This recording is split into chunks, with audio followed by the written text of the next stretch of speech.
ಮಹಾರಾಜ್ ಎಂಬ ಬಿರುದು ಬಂದಿತ್ತು.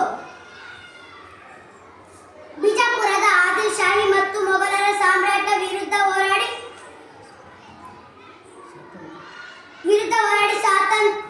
ಸ್ವಾತಂತ್ರ್ಯ ಮರಾಠ ರಾಜ್ಯವನ್ನು ನಿರ್ಮಿಸಿದರು. ಭಾರತದ ಪಶ್ಚಿಮ ಕರಾವಳಿಯನ್ನು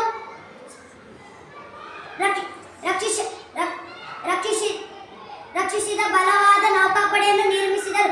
ಇದರಿಂದಲೇ ಇವರನ್ನು ಭಾರತೀಯ ನೌಕಾಪಡೆಯ ಪಿತಾಮಹ ಎಂದು ಕರೆಯುತ್ತಿದ್ದರು. ಅವರು ಪ್ರಮುಖ ಮರಾಠ ಯೋಧ ಮತ್ತು ಪಶ್ಚಿಮ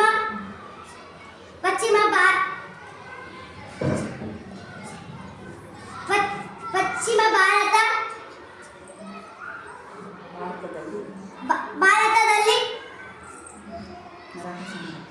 ಮರಾಠ ಸಾಮ್ರಾಜ್ಯವನ್ನು ನಿರ್ಮಿಸಿದರು.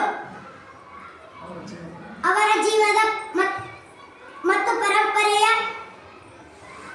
ಭಾರತದ ಇತಿಹಾಸದಲ್ಲಿ